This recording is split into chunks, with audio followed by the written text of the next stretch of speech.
হর হর মহাদেব। তারকেশ্বরে ঠিক থেকে ভিড়। শ্রাবণ মাসের শুরুতেই শুরু হয়ে গেছে শিব দর্শনের আশায় দূর দূরান্ত থেকে ভক্তদের আসা।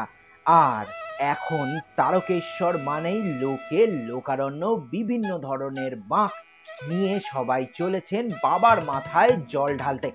এই বছর কি কি বার সোমবার পড়েছে, কিভাবে আপনারা যাবেন, কতটা হাঁটতে হবে, কোথা থেকে জল নেবেন, যাবতীয় তথ্য নিয়ে ট্যুরিস্ট ডেস্টিনেশন আজ আপনাদের উপহার দিচ্ছে তারকেশ্বরের শ্রাবণী মেলা।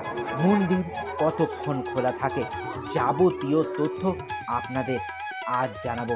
চলুন সবাই মিলে যাই তারকেশ্বরে, আর সবাই বলি জয় বাবা তারকনাথ।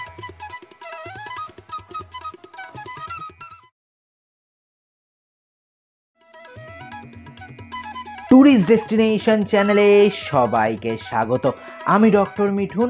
আজ আপনাদের নিয়ে যাব তারকেশ্বর, জানাবো সব গল্প, আর শ্রদ্ধাঞ্জলি আপনাদের ঘুরে দেখাবে যাবতীয় সব কিছু। তারকেশ্বরে বাবার মাথায় জল দিতে হলে আপনাকে প্রথমে আসতে হবে হাওড়া স্টেশনে।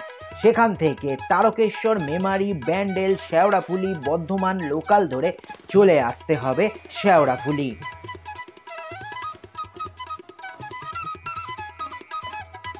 ট্যুরিস্ট ডেস্টিনেশন চ্যানেলে সকলকে স্বাগত। এখন আমি শ্রদ্ধাঞ্জলি চলে এসেছি শেওড়াফুলি স্টেশনে।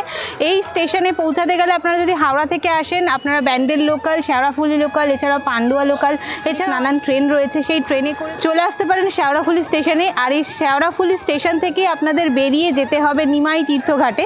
এখান থেকে আপনাদের মোটামুটি 1.5 কিলোমিটার পথ রয়েছে নিমাই তীর্থঘাট।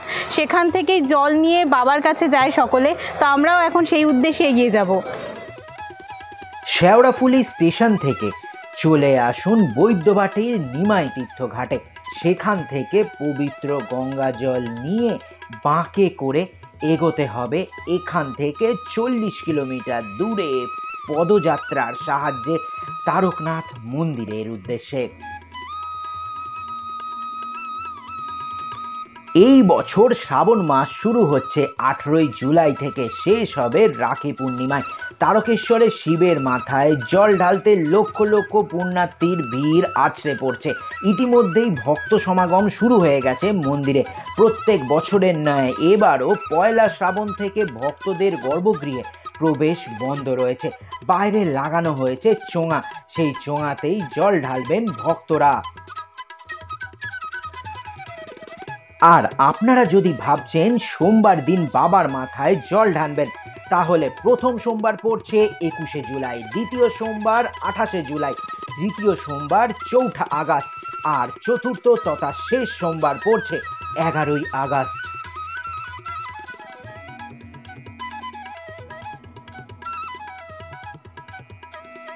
দেখুন, অনেক দোকান পাবেন আপনারা বাঁক সাজানোর জন্য। এখানে দেখুন কি সুন্দর দাদা বাঁক সাজাচ্ছেন। বিভিন্ন রকমের আপনারা জিনিস দিয়ে সাজাতে পারেন বাবার বাঁক। দেখুন কি সুন্দর ত্রিশূল রয়েছে, সাপ রয়েছে, এগুলো দিয়ে আপনারা বাঁক সাজাতে পারেন। এখানে ওনাদেরকে বললে ওনারাই সাজিয়ে দেবেন। কত করে বাঁক? বাঁক কত করে? বাঁক 10 টাকা করে, আর সাজানোগুলো 30 টাকা। সাজানোগুলো 30 টাকা, আর এমনিগুলো 10 টাকা। আর এছাড়াও সাজিয়ে দেওয়ার যে জিনিসগুলো সেগুলো মাত্র 20 টাকা করে। দাম দর করে সাজাতে হবে অবশ্যই। বিভিন্ন রকমের জিনিস রয়েছে, যেরকম কি সুন্দর ঘন্টা রয়েছে, এই ঘন্টি দিয়ে আপনারা সুন্দর করে সাজিয়ে নিতে পারেন। নিয়ম অনুযায়ী প্রতিদিন ভোর 5টা থেকে রাত 9টা পর্যন্ত মন্দির খোলা থাকবে, তবে চোঙাতে 24 ঘন্টায় জল ঢালতে পারবেন ভক্তরা। শ্রাবণী মেলা নামে পরিচিত এই উৎসব। প্রতি বছর অসংখ্য ভক্ত আসেন শিবলিঙ্গে গঙ্গা জল অর্পণ করতে। বিশ্বাস করা হয় যে শান্তি, আশীর্বাদ এবং সৌভাগ্য লাভ হয় এই গঙ্গাজল অর্পণে। জলযাত্রী নামে পরিচিত তীর্থযাত্রীরা প্রায় 40 কিলোমিটার পায়ে হেঁটে মন্দিরে আসেন। তারা দেশের বিভিন্ন প্রান্ত থেকে আসেন এখানে। যাত্রাপথ কঠিন হলেও তাদের বিশ্বাস অটল থাকে।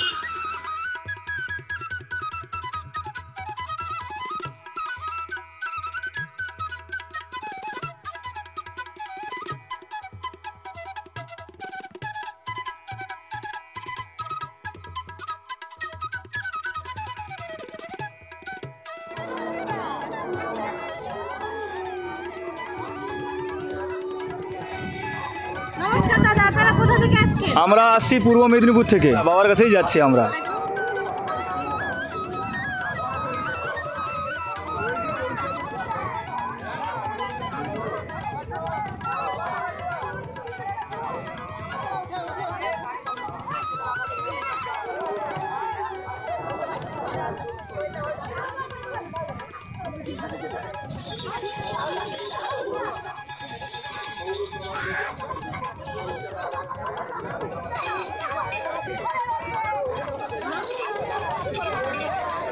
কোথা থেকে আসা হচ্ছে? পূর্ব মেদিনীপুর থেকে, তমলুক। পূর্ব মেদিনীপুর তমলুক থেকে আসছেন দাদা।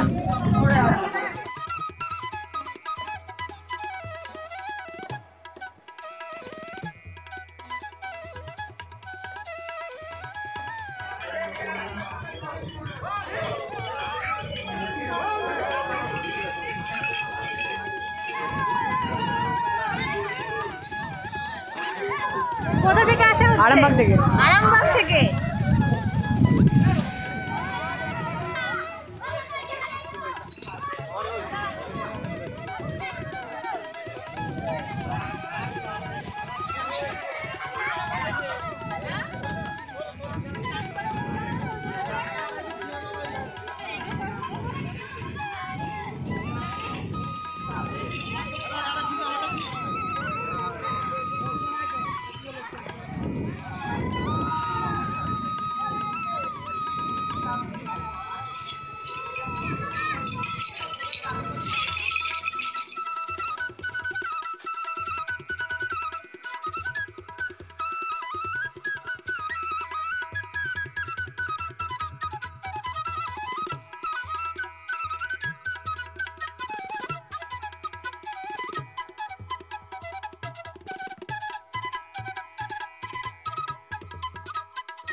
ট্যুরিস্ট ডেস্টিনেশন আজ আপনাদের উপহার দিল তারকেশ্বরের শ্রাবণী মেলা।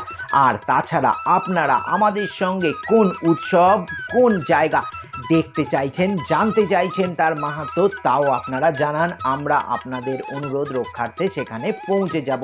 যারা তারকেশ্বরে আসতে চাইছেন তাদের জন্য থাকলো যাবতীয় তথ্য, আর যারা আসতে পারছেন না তারা এই ভিডিওর মাধ্যমেই বাবাকে নমস্কার জানান, প্রণাম জানান আর আশীর্বাদ গ্রহণ করুন। ভালো থাকবেন, দেখতে থাকুন ট্যুরিস্ট ডেস্টিনেশন